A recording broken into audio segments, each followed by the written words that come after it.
I'm Liliane Grace, author of The Mastery Club and The Hidden Order, and this is an interview in our Inspiring Youth video series.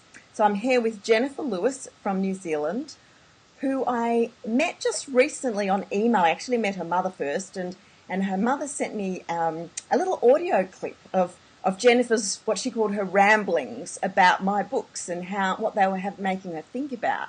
And so I thought, this girl sounds interesting. She's quite Nina-like in her interests, because she actually has got quite a fascination with Dr. John DeMartini's work, which I also am very interested in. So I thought I might have a chat with Jennifer and let's find out what makes her tick. So hello, Jennifer. Welcome to this video series. Hi. Hi. So first of all, tell me, how old are you? I'm 13. You're 13. And you're in New Zealand? Yeah. Yeah. So my first question is, have you always been interested in these kinds of ideas? I mean, did you first come across these ideas from my books, from other books, from your mum? How did that happen? Well, kind of your books and my mum. My mum started John's work in about 2010, so about 4 years now I've been interested in the ideas. Wow, okay.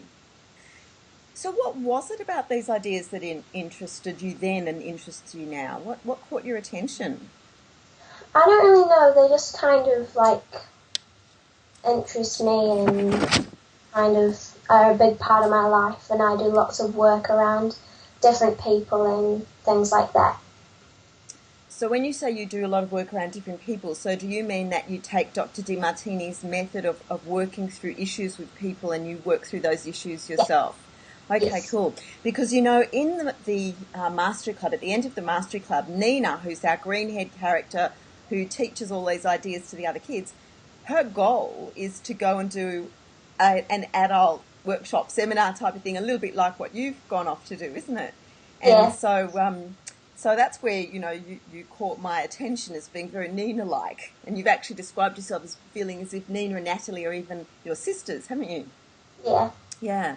Okay, so you're actually, see, this is quite an unusual trait in a young person, is to really want to go and look inside themselves, look at the issues they're having with other people and apply these principles and create changes in your life. It's very inspiring.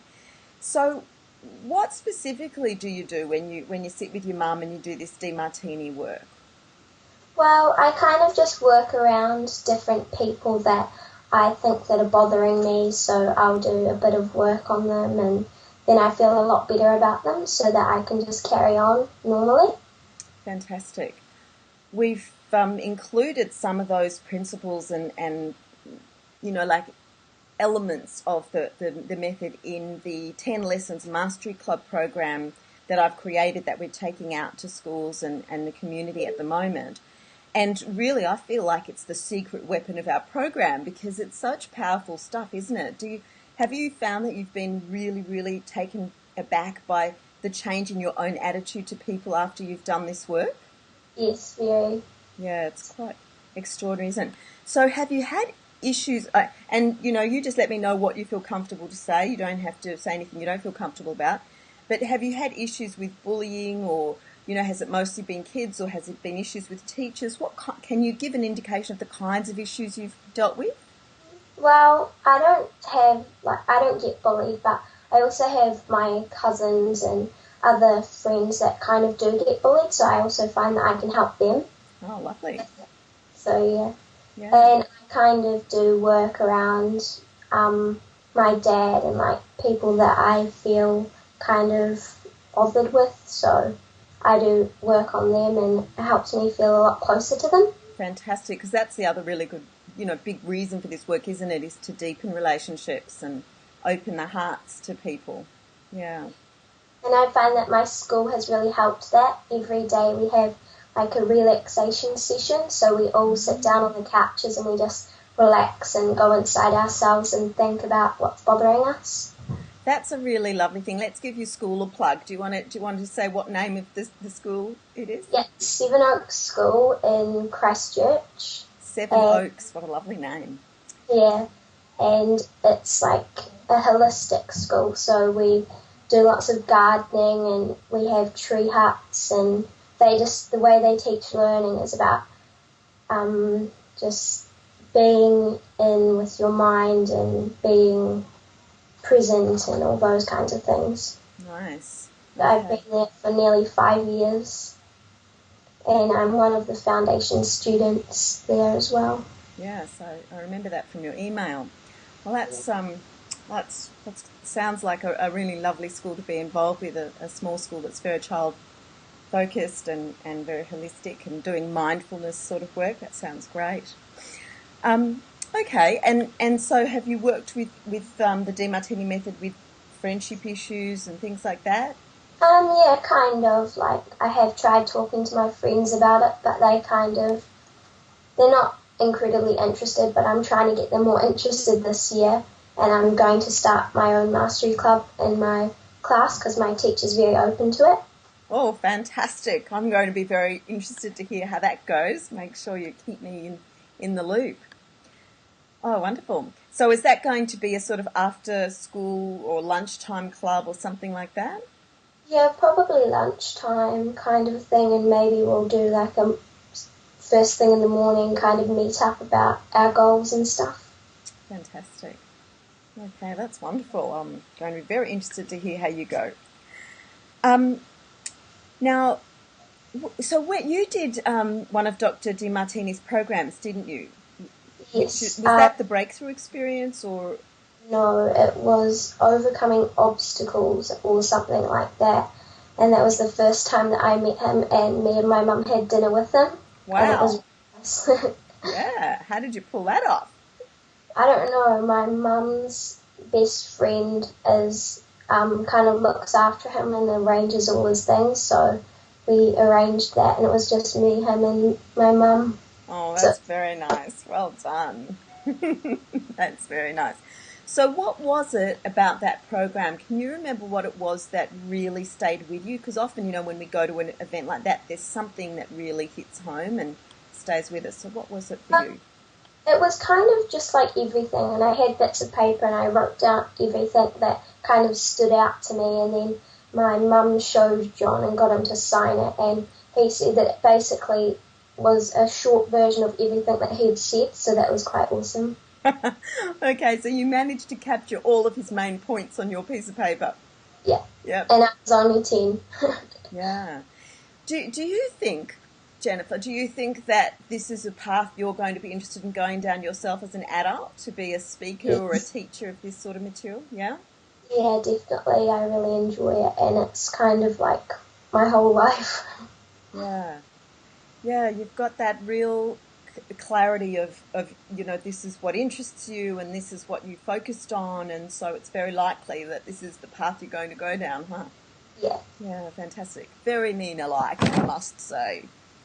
So you sort of hinted at this a minute ago with your comment about your friends. So I was going to ask you, does it make it difficult for you to fit in with your friends having these different ideas, or do you find it's so useful to you because of how you can work through issues that it's not a problem, or how does that all sit for you? It's kind of like balanced, because I mention it and they're kind of a little bit interested, but they kind of don't understand because I know like a lot more, so I'm trying to teach them. So in a way it does make it harder, but in a way it's nice knowing stuff that they don't and how I can teach them it and be kind of the leader. Yes. Yeah. Nice. Okay, great. So what are some of the other goals and dreams that you have that maybe don't have anything to do with this work?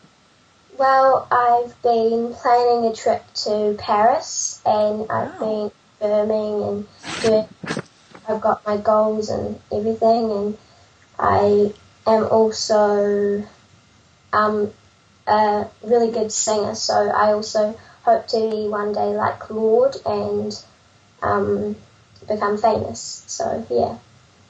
Oh, you know what I feel like asking you now is to sing something for us, but that probably wouldn't be fair putting you on the spot. Maybe you can send us a clip that we can share or something. I'm just about to publish another album. I have one, but it's not big or anything, but I'm hoping to put this one on iTunes. Really? Okay, you'll have to tell me more about that now. So tell me about the first album and what you're planning with the second one, because this sounds very interesting.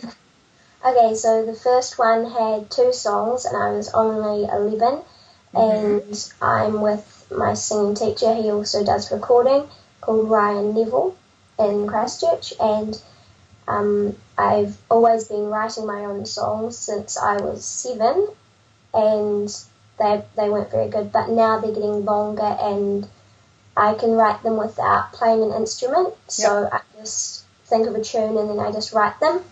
And the lyrics are kind of like based around my life, but not, so that they can relate to other people as well.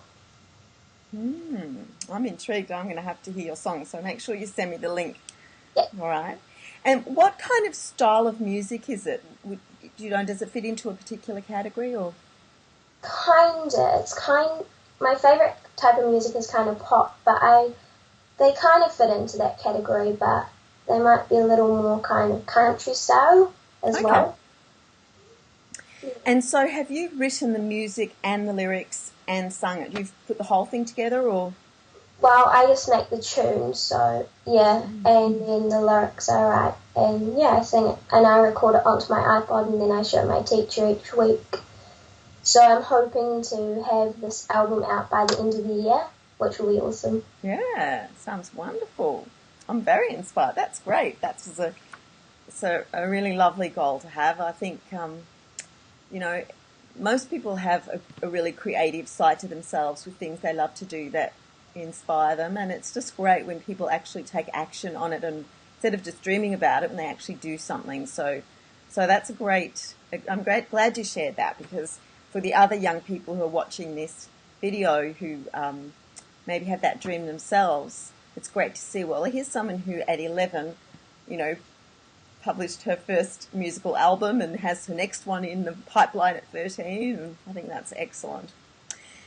So do you have a sort of a vision? Are you wanting to be like a really seriously big famous singer with it? Is that kind of the direction, or? Yeah, kind of. Maybe slow down a little bit and wait till I'm finished school. Hopefully to be famous. And yeah, just take it from wherever it goes. Yeah. So you'd like to be as famous as? Is there someone in particular whose career inspires you? Taylor Swift and Lorde.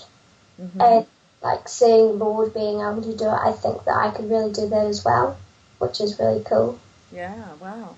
Have you done some research into their lives? Are you going to do that sort of thing and literally seriously kind of prepare yourself and know what's involved? Yeah, I have been doing a little bit of looking and seeing how their lives are, and yeah, it's been interesting. Yeah. Has your mum spoken to you about Dr. Demartini's work on owning the traits of the greats? Yes. Yes, I imagined that she would have. Yeah. So for anyone who doesn't know, this is a process whereby anyone you see out in the world is literally a reflection back of ourselves, whether they're nice or not nice. And sometimes we don't like to own the traits that we see in others because we don't like them, or because we are putting ourselves down and we don't think we're capable of achieving it. But there is a principle, a universal law that Dr. Demartini teaches, that literally everything outside of us is a reflection of what's within us. And so when we go to the trouble of literally owning the traits of the greats, if we go and look for what are all the qualities they need to achieve what they've achieved, and look for where we've got those very same traits, we can create quite significant transformation in our lives. And on the other side of the scale, when we're owning the traits of the people who are much more challenging, the idea there is that we are wanting to experience and perceive everything as being in divine order and being an expression of love, and nothing's being wrong or missing or out of order, which I know might sound like a very, very strange idea if you're listening to this sort of thing for the first time, so you'll have to just stay tuned for more information. Yeah. Well, that's great. So you've got Taylor Swift and, sorry, what was the other name? Lorde on your horizon as inspirations, and you're going to model on their traits and step into those kinds of shoes so that you can create yourself a great career as a singer. Yeah. Wonderful. So you'll be a singer who also runs personal development workshops on the side. Or the other way around. We'll see what happens. It sounds really good. So what do you think are some of the challenges and obstacles that lie ahead for you, either as a singer or as a teacher of this kind of material? And how are you going to overcome those things? Well, I suppose that being famous is very big, and with everyone always watching your every move, it would be very difficult. But I'm sure that with all the stuff that I know, it won't bother me that much, and I'll just be able to live a nice, balanced life of fame and challenge. Yes. So when you say all the things I know, it won't bother me so much, what are some of the things that you would draw upon to help you manage that? Well, I'd probably ask my mum for help because she's been a really big part of my life with teaching me everything, and she's done lots of breakthrough experiences and everything. And yeah, just get her to help me with like balancing everything out, and hopefully when I'm older I'll be able to do it all by myself. Okay. So the balancing is that principle that Dr. Demartini teaches, that nothing is one-sided. Everything is always both a balance of pain and pleasure and positive, negative, support, challenge. And so whenever we perceive something as being more of one than the other, we can immediately balance and centre ourselves if we go looking for the other side. And then once we're balanced and centred, the whole thing kind of shifts, doesn't it? And it becomes much easier to deal with. I think we ought to give your mother a plug here, so let everyone know that Jennifer's mother is a Demartini facilitator based in New Zealand. So if you'd like to connect with her, send us a line. Well, you know what? I think that's it for me. Those are the questions I wanted to ask you. So Jennifer, thank you very much for your time today and sharing so openly and honestly about your goals and your interests. And let's stay in touch, and definitely make sure you send me a link so that I can hear you singing. We can share that. Yeah. All right, fantastic. Thank you. Thanks. You're welcome. And there'll be more of these inspiring youth videos coming to your screen very soon. Stay tuned.